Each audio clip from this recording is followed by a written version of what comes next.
Dash camera review coming your way.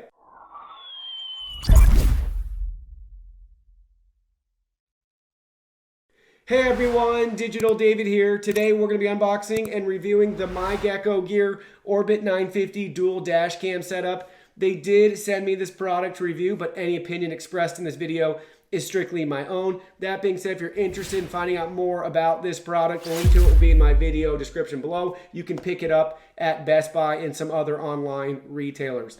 Here's how it comes packaged to you in a really nice retail box with their logo, branding, and great product photography. So what we can see on the back, we learn it's got 1080p front and rear, 140-degree viewing angle for the front and rear cameras, a 3-inch LCD screen. It has a built-in G sensor, so as soon as it senses a collision, it will start to record for you. Supports up to 128GB micro SD cards. This does have a Wi-Fi app, so you can view it from Wi-Fi. Parking mode, lane departure warning system, front collision warning system, GPS logging, speed limit alert, and wide dynamic range. Now let's go ahead, let's look at what's in the box. Here are all your package contents. First up, we have your quick start guide right here. Really easy to understand, has a lot of technical information for you, menu settings, even has a QR code for you as well to download the app on your iOS or Android devices. Then we have your cables right here to power everything. We have your main cable that's going to plug into your car with a USB end on it right there. We have your second cable that's going to go to the rear camera system right here. We have a micro SD card adapter and case right here.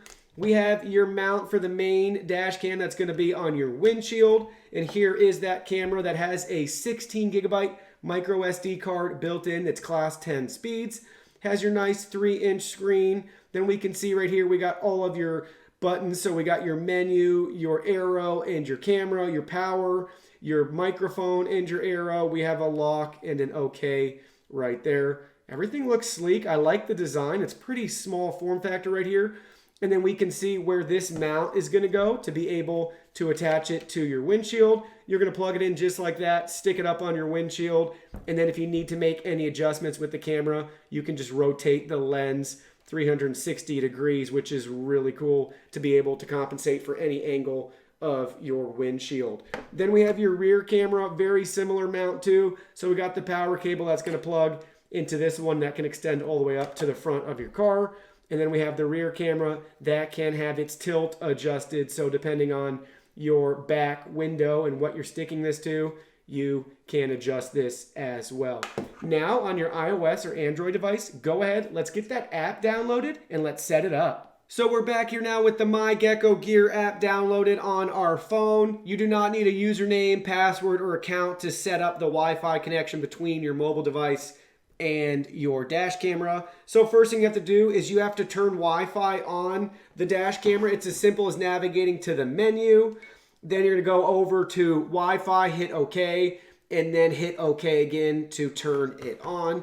Once you have it on, it's gonna be broadcasting a network for us to find on our mobile device. So you can see when I go to my taskbar right here and scroll down, we can see it's Orbit 950 and a bunch of other letters and numbers. That's the network we want to connect to. So on your mobile device, connect to your Orbit 950 network. Then it's going to ask you for a password. The default password straight out of the box is 12345678. Enter that password and then you'll be ready to connect to the device within the app. So once you're on that network, go ahead, open the app up. You'll be at this home screen where we can then select Connect Car DVR. And now it's going to load a live view of the dash camera that we can see right here in real time. And man, that picture quality looks really good if you ask me already. So I'm excited to get this out in the car to test out the footage in daytime and nighttime for you. So from within the app, we can see we got a full screen option if we want to view this full screen. We have a camera icon right there where we can successfully capture a picture. Then we have your settings wheel in the top right-hand corner where we can adjust the resolution. You can see the options right there. We can turn audio recording on or off. We can change the looping between 1, 2, and 3 minutes. We can change our TV mode if we want NTSC versus PAL.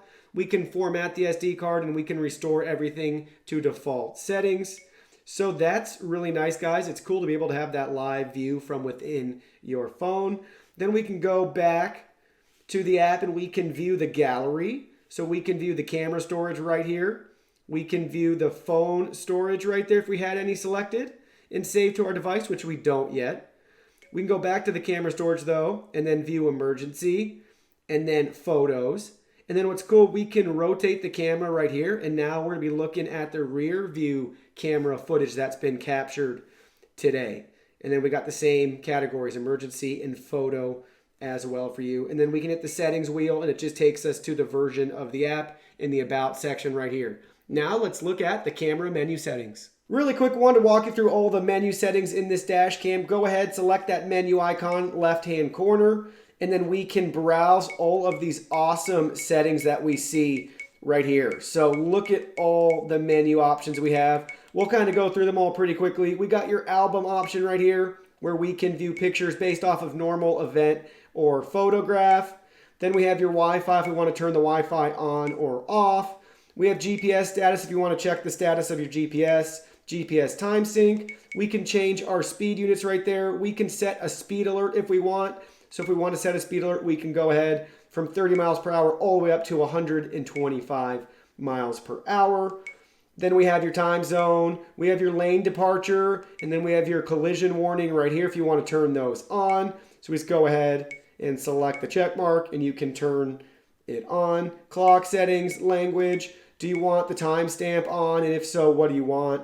Date and logo, just date or off. Let's go ahead, let's just do the date.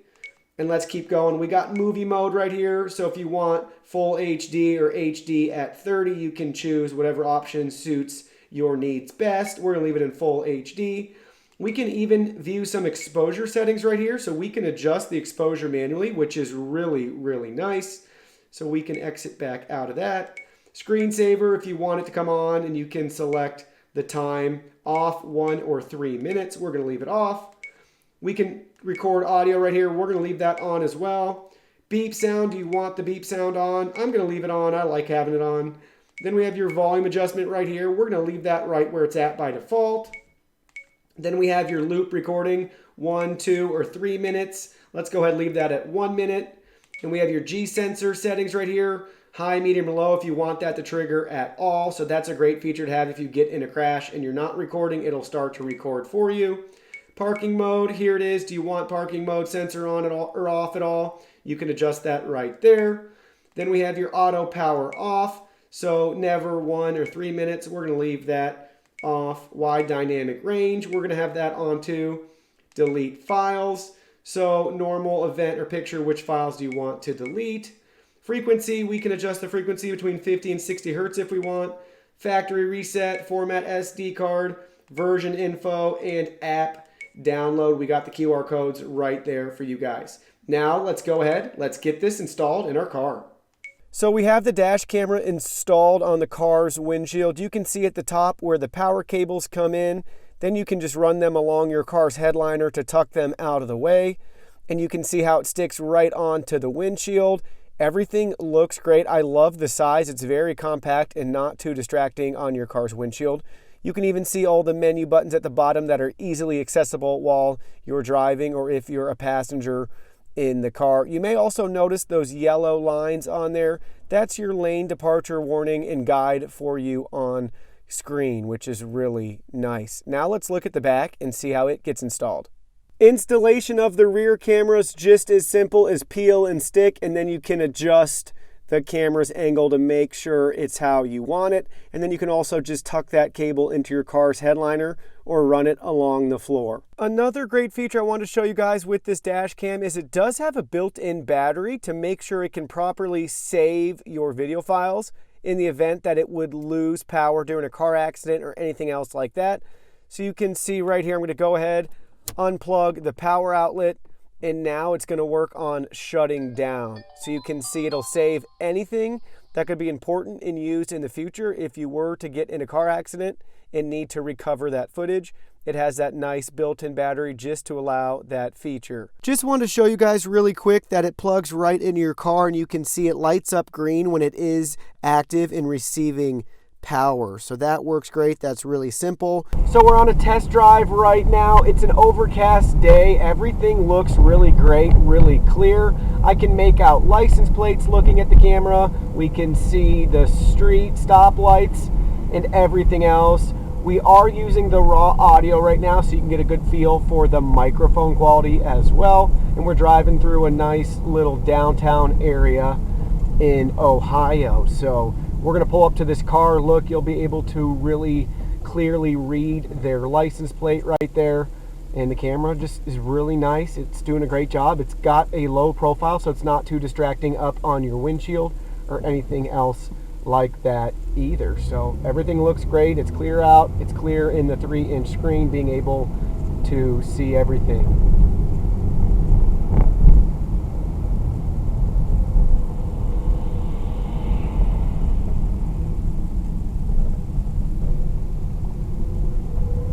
So now you can see we're testing it out when it's dark. The sun is not up right now. We got cars' headlights on coming in the opposite direction. We have street lights on as well. Looking at the exposure on the 3-inch screen, everything looks great so far. You may notice the wipers every once in a while too. It is drizzling out here, so that's going to help us gauge the quality even more in this difficult weather environment for the camera. But everything looks really nice, guys. I'm impressed that the opposing cars' headlights aren't blowing and washing out the whole picture. It's almost just kind of within their lane. Right there you can see as they pass by, and then our lane's fine. We can even read the details on the cars in front of us, that sort of thing. We can see the street lights and the stop lights in the footage as well. So we're kind of driving through the main strip right now. And the car in front of us, I mean, it looks pretty clear. We'd be able to read their license plate. They didn't have a rack in the back blocking it right there. So everything's nice and clear.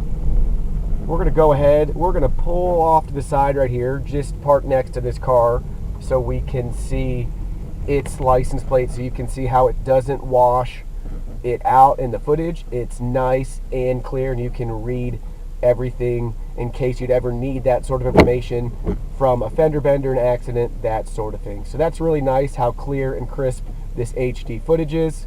Everything looks really nice. So after using this dash cam for a little while, I'm definitely impressed overall. I really like that sample footage you could see. I love the built-in GPS and where it shows you your speed.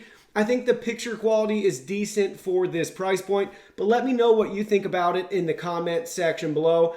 Also want to point out the speed alert settings really nice. As soon as you set that speed alert, so I set mine for 30 miles per hour, as soon as I went above that, it starts to beep and let you know that you're exceeding that speed, and has a little warning triangle in the bottom left-hand corner of the screen for you. And overall, what's so nice about this dash cam, it's really simple and easy to use. All those buttons on the bottom right there, they're easy just to reach to and navigate while you're driving. Along those lines though, I'd love to see this 3-inch version come with a touchscreen. I think that'd be a really nice feature to add in this down the line. Also, I wish it had the ability to move the rear camera around on the screen or cycle through different options on the screen. So maybe you could just watch the rear camera or have a side-by-side split view, that sort of thing. I think that'd be really cool. Also, I was hoping for a little bit more in regards to that lane and collision avoidance software. It was basically just a marker on the screen. I tried to go across some lines to see if that did anything. I got my car really close to other cars and obstacles, and nothing chimed or beeped. I thought that'd be really cool if it did have alerts like that, just like their speed alert. But it is nice. It does have the lane markers for you, that nice yellow bar on the screen, so you can line yourself up that way too. But I'd love to see some more of those advanced AI features in the future for this product. If you're interested in it, the link to it will be in my video description below. Please go ahead, check it out, and do your shopping from there. Any purchase made through that link helps support my channel at no additional cost to you guys. Hit that like button, subscribe to our channel. We have new content coming out daily and don't want you guys to miss anything. Thank you again for being here. Follow us on social media, Facebook, Twitter, Instagram. You can message us on WeChat. Check out our website and join our free newsletter, guys. Follow us on Twitch as well, and you can join our Discord server. Don't forget, new content daily, and we can't wait to see you in our next video.